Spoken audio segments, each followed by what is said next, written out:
Le 11 mars 1971, après 3 années de disette, les habitants du village de Simiri, aux Armagandas du Niger, organisaient une danse de possession pour demander au génie de la brousse la protection des récoltes futures contre les sauterelles. Le 15 mars, Daouda Sorko, fils du prêtre Zima responsable Daouda Siddo, nous demandait d'assister au 4e jour de cette cérémonie pour laquelle on avait fait appel aux tambours archaïques, tourou et bitti. Vers la fin de l'après-midi, aucun danseur n'ayant été possédé, nous décidions, le preneur de son Moussa Hamidou et moi-même à la caméra, de réaliser, malgré tout, un plan séquence d'une dizaine de minutes afin de conserver un document filmé dans le temps réel sur ces tambours d'avant qui très bientôt se tairaient à jamais. Ainsi a été entrepris cet essai de cinéma ethnographique à la première personne.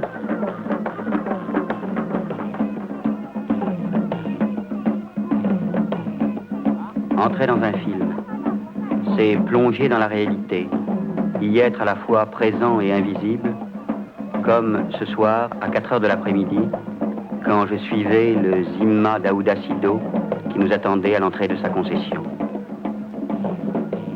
Nous passons à côté du parc des moutons et des chèvres rituels qui seront un jour sacrifiés au génie dont la robe porte la couleur, noir, blanc ou rouge.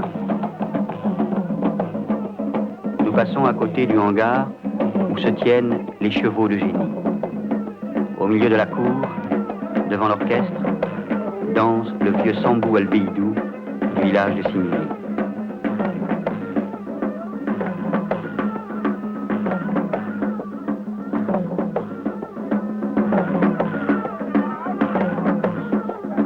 Il danse depuis 4 heures. Il ne s'est encore rien passé. Lentement, nous le suivons, les pas dans les pas. Et nous approchons de l'orchestre de tourou et de bitti.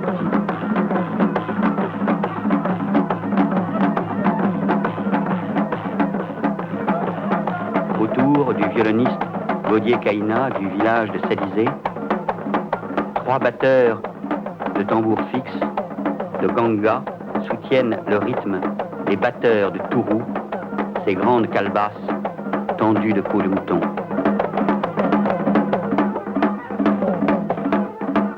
Sambou salue le violoniste. Et derrière lui, je découvre le joueur de bitti, ce long tambour grave dont la peau couverte de moelle de bœuf est ornée de perles qui vont porter directement la musique rituelle dans l'oreille des dieux.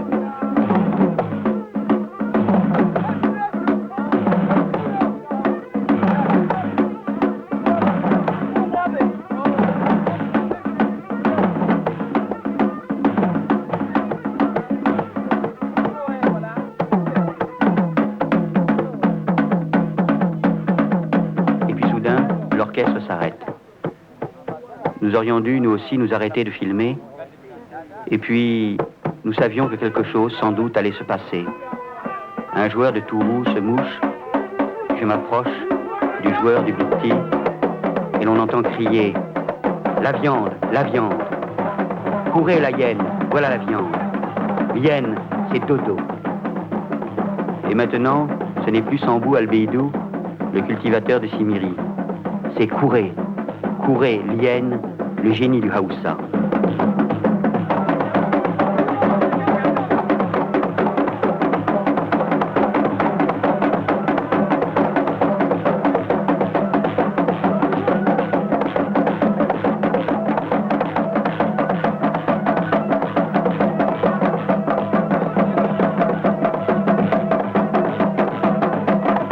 Kouré s'avance à pas lents, alors qu'une femme, tout signée Oisi, du village de Simiri, vient danser devant l'orchestre.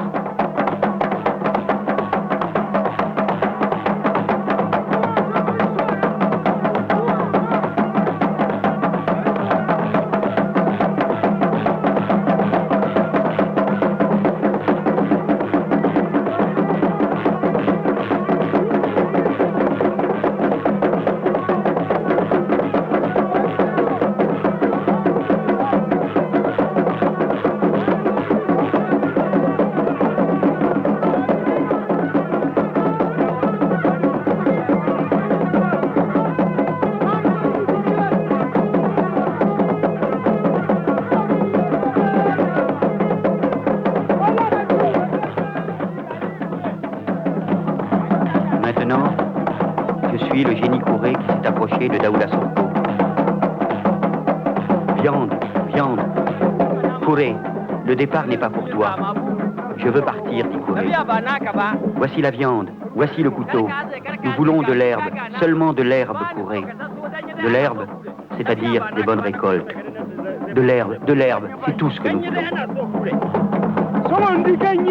Je veux partir, a répondu Kouré, qui s'en va vers l'orchestre.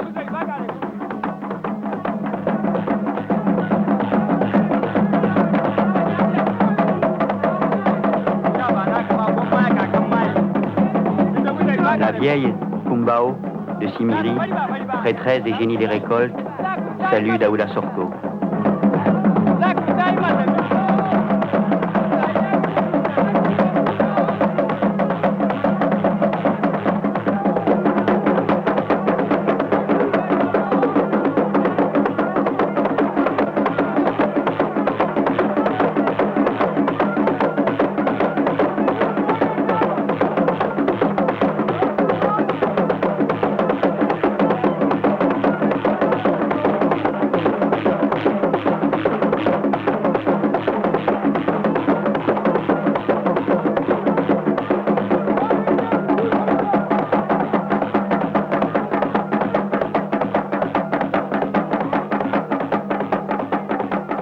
Sorcier, fils de sorcier, ancêtre de sorcier, ton pouvoir est plus fort que celui des marabouts. Moi, je n'ai pas mangé, dit Kouré. C'est comme ça, tu n'as pas mangé?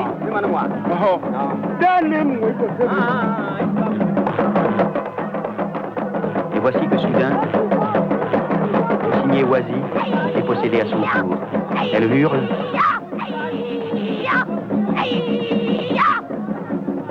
Elle n'est plus la ménagère de Simiri, c'est Hadio, la captive Peul. Les petits garçons et les petites filles des écoles sont venus voir comment dansent leurs mères, leurs pères, leurs grands-mères et leurs grands-pères. Le départ n'est pas pour toi, Kouré. Je veux de la viande tout de suite. C'est du sang qu'il veut.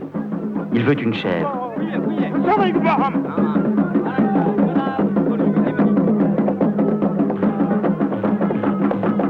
Une femme tranquille s'approche de Hadio et lui noue un pagne autour des reins.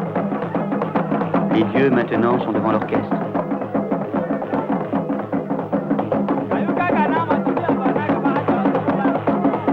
Voici le couteau, voici la viande, Kouré. Le départ n'est pas pour toi. Et Daouda Sorko asperge les dieux et l'orchestre de parfum Haoussa.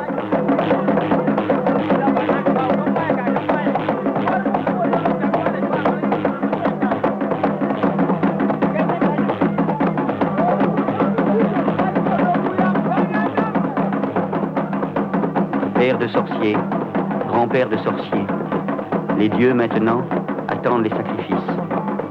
Et moi, j'aurais dû continuer à filmer, mais j'ai voulu faire un film, retomber sur le début de mon histoire, et je me suis éloigné lentement pour voir ce que voyaient les enfants des écoles, cette petite place du village, au dernier rayon du soleil, où, au cours d'une cérémonie furtive, les hommes et les dieux parlaient des récoltes à venir.